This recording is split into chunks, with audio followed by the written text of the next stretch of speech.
They say the lake forgot the world, but the boat remembers everyone who entered. The lake does not welcome you. It does not warn you either. It simply exists. At first, you think it is just another body of water, quiet, unmoving, almost peaceful. But the longer you stand there, the more you realize something is wrong. The silence is not empty. It is full of waiting, full of listening. Your breathing feels louder than it should. Your heartbeat feels intrusive, like you are disturbing something ancient. People who live nearby never describe the lake clearly. They speak around it, as if direct words might wake it. They say the water has always been still, even before anyone can remember, even before memory itself feels reliable. Children are warned, but never explained. Stay away from the still water. Not today, not tomorrow, always. Sometimes people try to throw stones. The stones disappear. No splash, no ripple, no proof the stone ever existed. It feels as if the lake swallows motion, as if it consumes disturbance. Rain falls from the sky and dies the moment it touches the surface. No circles spread outward. No sound rises upward. The lake does not react. It absorbs. Every morning before the sun fully decides to rise, the boat is there. It rests at the edge like it has arrived after a long journey. Its wood is dark but not rotten, old but not weak. It smells faintly of water and something deeper, something closed, something trapped. No rope ties it to the shore, no footprints surround it. No one remembers bringing it. Some villagers swear the boat wasn't there yesterday. Others insist it has never left. Both are probably right. Those who stand close feel it.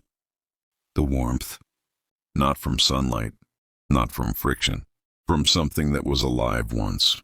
If you place your hand on the wood, it feels like skin that has forgotten how to breathe. Most people pull their hand back quickly, not because it hurts, because it feels like touching a memory that doesn't belong to you. At night, the lake changes. The surface grows darker than the sky itself. Stars reflect everywhere except the center. The middle remains empty. Black, deep. Villagers hear things then. Not voices exactly. Not cries. Breathing. Slow. Patient. Rhythmic. As if the lake is sleeping lightly. As if it might wake up if disturbed. Dogs refuse to come near it. Birds change their routes. Even the wind avoids crossing the water. Time behaves strangely near the lake. Minutes stretch. Thoughts loop. People who pass by often forget why they came. They stand for long moments, staring. Some feel the urge to step closer. Others feel the urge to run. Both urges come from the same place, recognition. The boat never moves on its own, not visibly. But those who watch carefully swear it changes position slightly, just enough to suggest attention. As if it turns to face people, as if it waits. Sometimes a person feels heavier near the shore. Not physically, internally. Old memories rise uninvited. Regrets resurface. Words never spoken push against the chest. The lake does not create these feelings. It reveals them. No one ever sees the boat leave. No one ever sees it arrive. Yet every morning it is there, wet, quiet, waiting, and the lake remains still, listening, remembering. At some point, someone always steps closer. Not suddenly, not bravely, just one slow step forward, as if the ground itself nudges them. The shore feels different underfoot, softer, colder. The air near the water presses against the chest, like it is asking for permission to enter the lungs. Most people don't notice the moment they stop breathing normally. They only realize later, when the breath comes back too sharp, too loud. The boat does not move, but it feels closer. People who come here alone never feel alone for long. There is a sensation, not of being watched, but of being remembered, as if something beneath the surface already knows who you are, where you failed, what you never fixed. Old thoughts rise slowly, the kind you haven't visited in years, moments you thought time had buried, faces you avoided in mirrors. The lake does not rush these memories. It lets them float. Some stand at the edge for hours. The world behind them fades. Sounds dull. Time loosens its grip. The still water fills their vision until nothing else exists. And then, without warning, the reflection changes. Not sharply, not dramatically, just enough to feel wrong. The face in the water blinks a moment too late. The smile lingers a moment too long. People often whisper without realizing it. Not words, names they never speak aloud anymore. When a foot finally touches the boat, there is no creak, no protest from the wood. It accepts the weight instantly, like it was built for that exact moment. The surface of the lake remains unchanged. No wave welcomes the intrusion. No ripple marks the crossing. The shore begins to feel distant immediately, not farther away, less real, as if it is already becoming a memory. Inside the boat, the air smells different, thick, stagnant, old, not like decay, like sealed rooms, the kind of smell that clings to clothes long after you leave. Those who sit down feel a strange pressure in their chest. Not pain, recognition. Their thoughts slow. Their past grows louder. The boat waits a few seconds longer than expected. Enough time for doubt. Enough time for regret to bloom. Then it moves. Not forward at first. Just a gentle separation from the shore. So subtle that many don't notice until land is no longer beneath them. The lake remains perfectly smooth. Yet the boat glides as if carried by intention. Looking back does not help. The shore loses detail. Edges blur. Colors drain. It feels less like distance and more like forgetting. Halfway across, the temperature drops. Not suddenly, gradually. Cold seeps upward from beneath the boat, through the wood, into the bones. That is when the first sounds arrive. Not voices, breathing, slow, measured, close, as if someone is exhaling directly beneath the surface. People often lean forward instinctively, trying to see through the blackness. The lake does not reflect faces anymore, only depth. The whispers begin softly, not sentences, fragments, apologies, excuses, promises that were never kept.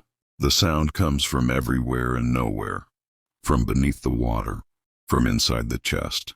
Some try to cover their ears. It does nothing. The lake does not speak to hearing. It speaks to memory. Cold brushes against ankles. Not grabbing, not pulling, just reminding. A touch that says, "You are noticed." The boat continues at the same slow pace, unbothered by fear, unimpressed by panic. Time stretches thin here. Seconds feel longer than years. Thoughts loop endlessly. There is no escape because there is no direction. Only forward. The longer the crossing lasts, the heavier the body feels, not from exhaustion, from weight that was always there. Unspoken words, unfinished apologies, lives brushed against and left behind. The lake does not judge, it only reflects, and it remembers everything. The boat keeps moving, not faster, not slower, always at the same patient pace, as if rushing would be disrespectful. The lake grows darker the farther the shore fades. Not black like night, black like depth. A depth that does not end where eyes stop seeing. People try to calculate how far they have gone. They fail. Distance loses meaning here. So does direction. Forward feels inevitable. Backward feels impossible. The breathing beneath the water becomes clearer now. Not louder, closer. Each breath rises, presses against the wood, then sinks again. The rhythm matches a heartbeat. Not yours. Sometimes it pauses. Those pauses feel longer than they should. Long enough for fear to form fully. Long enough for regret to find words. Then the breathing resumes. Slow and calm. like reassurance. Memories begin to surface without warning, not in order, not gently. Small moments come first. Insignificant things. A look you avoided. A door you closed too hard. A silence you chose instead of truth. They float up like debris, hovering just beneath awareness. The lake lets you watch them. It never interrupts. As the crossing continues, the water changes. It becomes clearer. Too clear. You can see downward now, far deeper than any lake should allow. Shapes move below, not swimming, not drifting, waiting. Their outlines are wrong. Too still, too patient. Some look human only from a distance. Up close, they are unfinished. Faces without expression, bodies without motion, yet all of them are facing upward. Toward the boat, the whispers grow more organized. Names come clearly now, spoken with familiarity, not shouted, not begged, remembered. A mother's voice, a child's tone, a friend you lost contact with but never forgot. The lake borrows voices perfectly. It does not mock. It recreates. Those who try to speak find their words slow, heavy. Sound leaves the mouth reluctantly, as if the air itself resists disturbance. When words finally fall into the lake, they disappear immediately. No echo, no response. The lake does not need answers. It already knows. Cold spreads higher now, from ankles to knees, from knees to chest. Not freezing, numbing, like emotions you buried long ago, slowly reclaiming space. Breathing becomes shallow again. Not because of fear, because the air feels borrowed. At some point the reflection returns, not on the surface, inside the water. Faces appear below, looking up instead of back. They move slowly, as if constrained by thickness. Some mouths open, no sound comes out. Others smile. Those smiles hurt the most. One shape rises closer than the rest. It stops directly beneath the boat. Its face is familiar, not someone you lost. Someone you failed.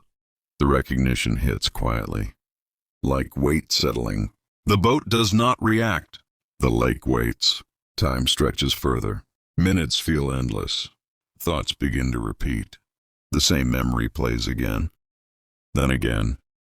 Each time clearer, sharper. Details you forgot return vividly. Tone of voice. Expression. The exact second you chose wrong. The lake does not allow distraction. There is nothing else to look at. Somewhere far behind, the shore is gone completely now. Not hidden, gone, as if it never existed. The world narrows to wood, water, and memory. And still the boat moves. Still the breathing continues. Still the lake listens. Eventually something changes. The water beneath the boat grows shallower. Not visibly. Emotionally, the pressure eases slightly. The air feels marginally lighter. This is not relief, it is preparation. The whispers fade, not suddenly, gradually. One by one voices withdraw. Names stop repeating. The breathing slows. The water grows still again. Too still. The lake has finished listening. Now it decides. And that is when the first hand touches the side of the boat. Not grabbing, resting, cold, gentle, certain. The touch carries intention. The boat does not stop. But you understand without being told that something is about to be taken, and the lake never takes without reason. The lake does not change after taking something. That is what confuses people the most. No darker water, no louder sounds, no visible sign of satisfaction. It stays calm, as if nothing happened at all. But the boat feels different now. Not visibly, not clearly, just lighter. Those who pass near it feel a strange imbalance, like standing too close to an edge they cannot see. The wood still feels warm, but now there is something hollow beneath the warmth, as if a space has been created and left unfilled. The village tries to continue. That is what people always do, work resumes. Conversations happen. Food is cooked. Yet pauses begin to appear in strange places. A sentence stops halfway through. A laugh ends too early. Someone forgets why they entered a room and stands there longer than necessary. No one says the lake's name, saying it would make things real. At night, dreams change. People dream of water even if they never learn to swim. They dream of standing still while something moves beneath them. Some wake up with wet palms. Others wake up holding names they cannot place. The lake reaches people more easily when they sleep. Closer to the shore, the air grows heavier again. The breathing returns, but it is slower now. Satisfied, the boat drifts a few inches from where it rested before. Not leaving, repositioning, as if aligning itself. Someone new approaches. Not the young man from before, someone older. Someone who has lived with regret long enough that it feels normal. He stands there for a long time, does not touch the boat, does not look away either. The lake feels familiar to him. That is what frightens him most. He remembers a choice he made years ago. Not cruel, just convenient. Someone else paid for it.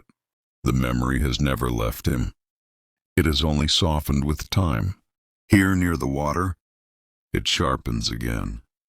The lake does not show him images. It lets him remember on his own. When he steps into the boat, nothing dramatic happens. No reaction, no resistance. The wood accepts him quietly. The shore already feels distant. And this time, when the boat moves, he does not look back. He already knows. There is nothing left for him there. The lake opens slowly, patient, certain. The boat does not hesitate this time. It separates from the shore as if the decision was made long ago, as if the lake was only waiting for the right weight. The man inside does not feel fear immediately.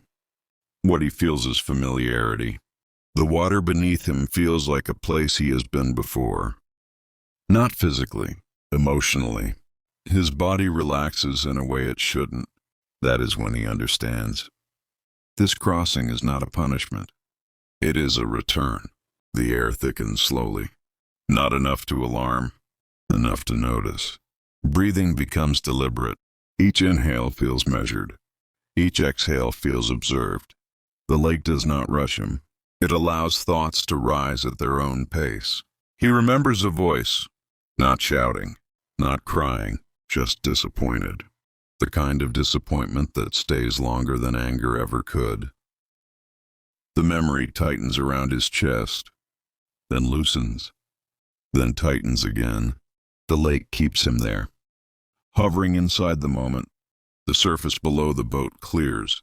Depth reveals itself layer by layer. He sees shapes again.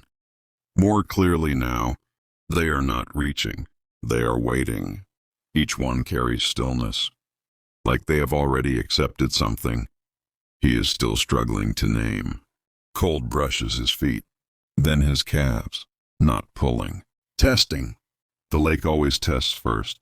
His reflection appears below him. But it is not current. It is younger, harder, less careful. A version of himself that made choices quickly and lived with them slowly. The boat slows, almost stopping. This is where most people panic. He does not. He feels tired. The kind of tiredness that comes from holding something too long. The lake exhales. The breathing beneath the surface pauses. Silence presses inward. And in that silence, the man finally understands what the lake wants. Not his body, not even his life. It wants the thing he never gave willingly. The weight lifts suddenly, not violently, gently. A memory detaches, not erased, relieved. The man gasps, not from fear, but from lightness. The boat moves again, faster now, purposeful. When he steps back onto land, his legs tremble, not from cold, from imbalance. He feels wrong, incomplete in a different way than before, but calmer. The boat leaves him without waiting. The lake seals itself again. Back in the village, people notice something new. The man walks, talks, eats, but he no longer reacts to certain names, certain places. Certain guilt no longer touches him. The lake kept it. And it is not done yet. For a while, nothing happens. That is how the lake works. It lets silence grow so people begin to believe again. Not hope, just routine. The man who returned moves through his days smoothly now. Too smoothly. He smiles at the right moments, nods at the right words, but something essential no longer reaches him. People sense it without knowing how. A hollowness that does not ache. A calm that does not belong. The lake has not healed him. It has edited him. Near the shore, the boat rests exactly where it always does. But it is never exactly the same. The wood looks drier now, lighter, as if something has been removed and not replaced. Those who pass too close feel a pressure behind the eyes, a faint pull in the chest. The lake is quiet, not sleeping, listening deeper. At night, the water no longer breathes as loudly. The sound is slower now, measured, as if the lake is choosing carefully. Dreams return to the village, but they are different. Shorter, sharper. People dream of doors, closed ones, locked ones. They wake with the feeling of having forgotten something important, but being unable to name it. The man who crossed wakes one night suddenly. No dream, no sound, just certainty. He knows the lake will not call him again. That knowledge feels heavier than the crossing ever did. He sits in the dark, trying to remember what the lake took. He cannot. That frightens him more than the water ever did. By the lake, the surface shifts slightly for the first time in years. Not a ripple, a deep movement. Something stirs far below, where light never reaches.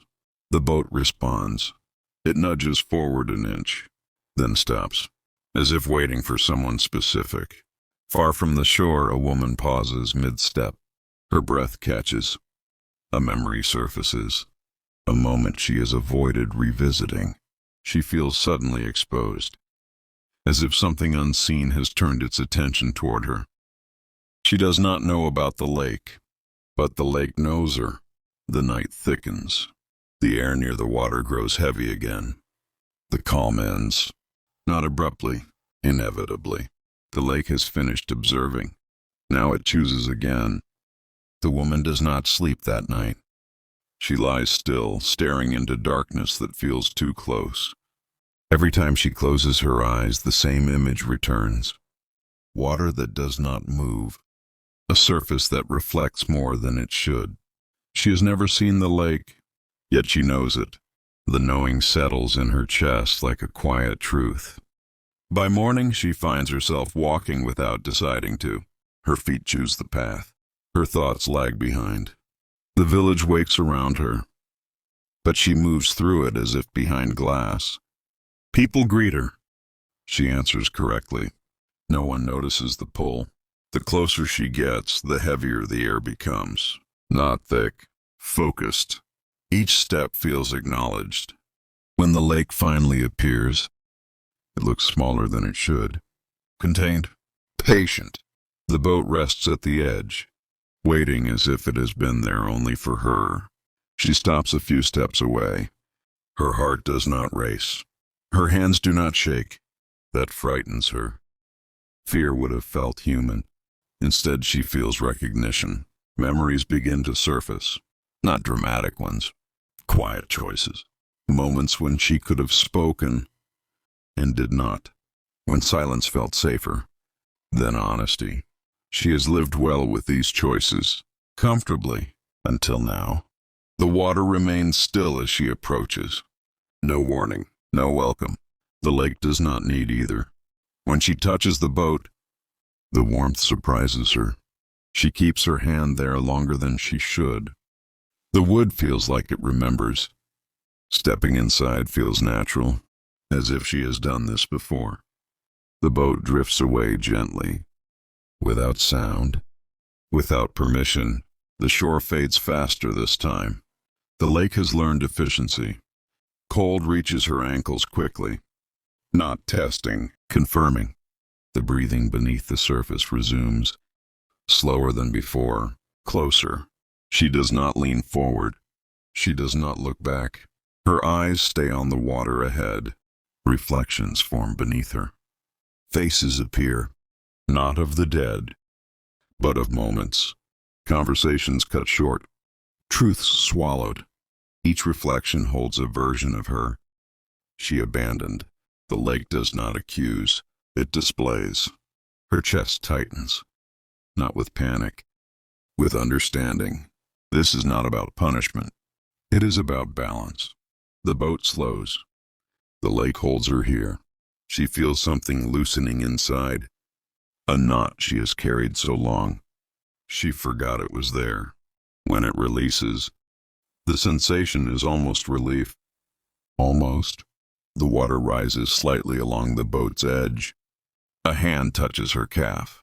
Gentle, certain. She exhales slowly. The lake listens.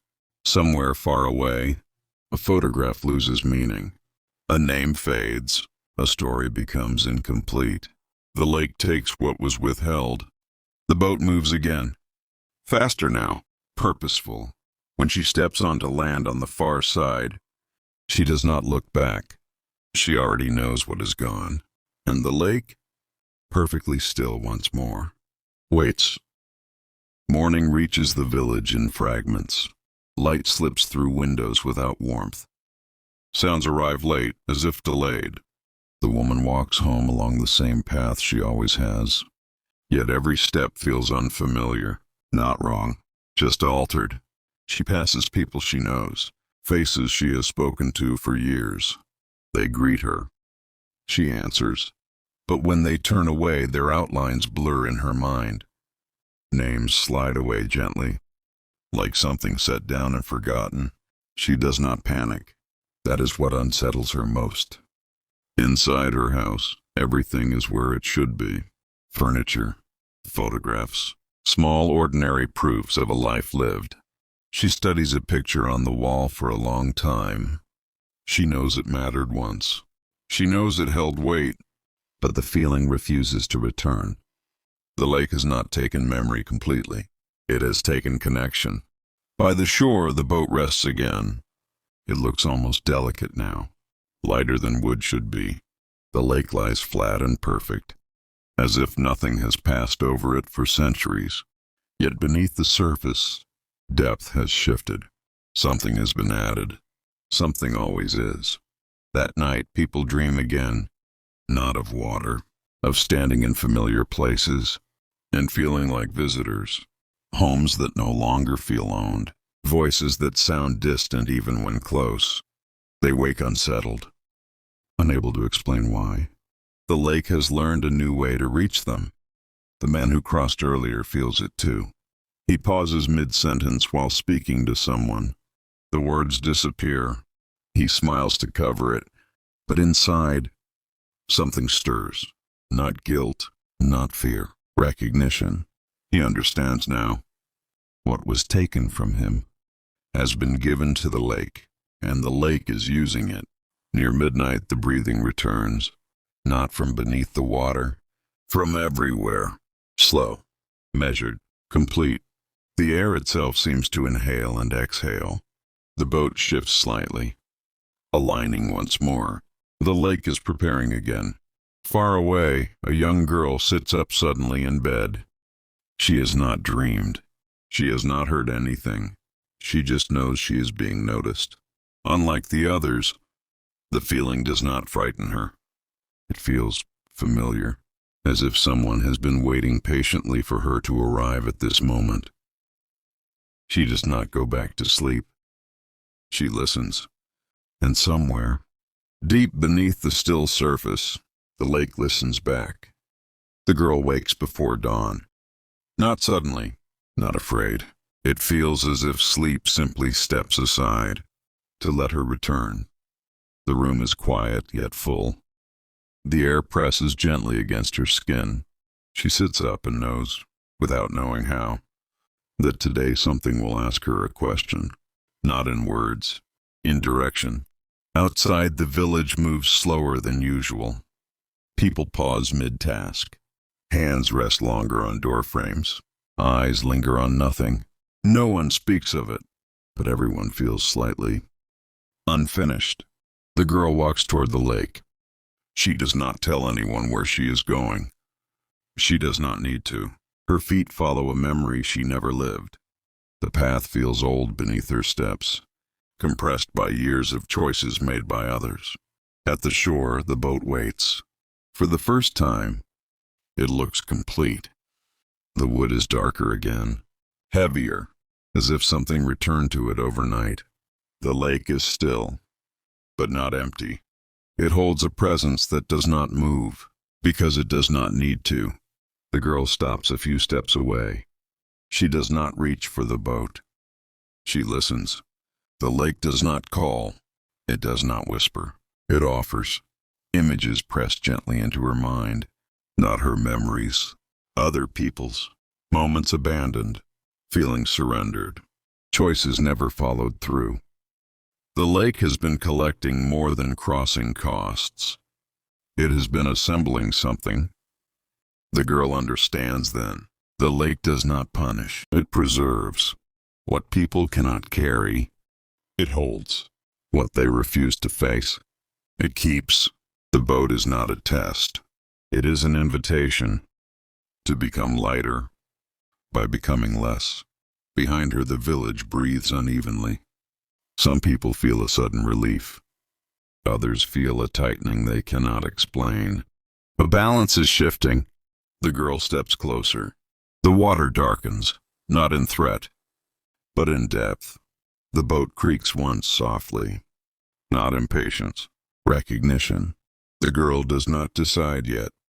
The lake does not rush. It has waited generations. It can wait a few moments more. The girl sits at the edge of the boat. She does not climb in, not yet. Her feet hover above the water, close enough to feel the cold rise. The lake does not move. It does not need to. It already has her attention. Time loosens its grip. Morning does not arrive fully.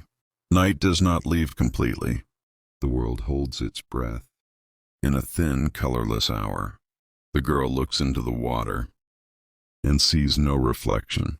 Instead, she sees weight, invisible burdens layered upon each other. Names, regrets, promises broken quietly. None of them belong to her, yet she recognizes them.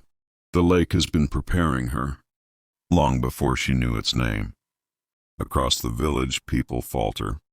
A woman drops a cup and does not flinch. A man forgets why he entered a room, and does not try to remember. Small losses, careful ones. The lake is taking without cruelty now. With precision, the man who crossed before feels it clearly. He presses a hand to his chest, as if expecting pain. None comes, only absence deepening. He realizes the lake has not finished with him. It has only paused. The girl finally steps into the boat. The wood accepts her weight, without sound. No splash, no ripple. The lake seals the moment quietly. The boat begins to move, not forward, down. The surface stretches, thins, and opens without breaking. Water closes above the boat, like a lid placed gently. The girl does not panic. Breathing feels optional. Around her, light bends strangely, as if refracted through memory itself. Shapes drift past, not bodies, but fragments. The lake is not deep. It is layered, and the boat slides between those layers. Far above, the surface still appears untouched. Birds land. Wind passes. Nothing suggests a crossing is happening. That is how the lake survives, by remaining ordinary. Below, the girl feels the lake turn its attention fully toward her. Not hunger, expectation. She understands now. The lake does not need visitors. It needs keepers. And somewhere, deep in the oldest layer of water, something waits to hear her answer. The answer is not spoken. It never needed to be. The lake already knows. The girl places her hand into the water, not to test it, not to feel it, to return something, a memory she never owned, but was always carrying. The lake responds instantly. The layers shift, not violently, purposefully. What has been gathered over generations begins to align. The regrets, the abandoned selves, the choices people could not survive carrying. They do not scream. They do not resist. They settle. Above the surface, the village changes quietly. People pause, then continue lighter. Some fall to their knees, overwhelmed by relief. Others feel hollowed and frightened, suddenly aware of what they had been clinging to. A few walk toward the lake. Most turn away. Not everyone is meant to see the end. The man who crossed long ago feels warmth for the first time since his return. Not happiness. Closure. He sits down where he stands. And when he exhales, something invisible leaves him completely. He does not die, but the lake releases him. Below, the girl feels herself becoming still. Not frozen, anchored. The lake does not consume her. It accepts responsibility through her. She understands now. The keeper does not rule the lake. The keeper limits it, holds its hunger in shape, gives it boundaries. The boat dissolves quietly, grain by grain. It is no longer needed. Crossings end here. The lake begins to shrink, not in size, in reach. Its pull fades from the village. Dreams return to normal. Memories reconnect. The price has been paid enough times.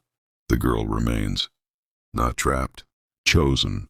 She becomes part of the deepest layer, where time does not move forward, but inward. Years pass, children grow, old ones die. The lake stays still, ordinary, forgotten again. One day, long after the village has changed its name, someone asks about the lake. An elder shrugs. Just water, he says. Always has been. At dawn, mist lifts from the surface. For a moment, just one. The water reflects a girl's face. Calm, unburdened, watching. Then the surface smooths. The lake sleeps. Not because it is empty, but because it is finally held.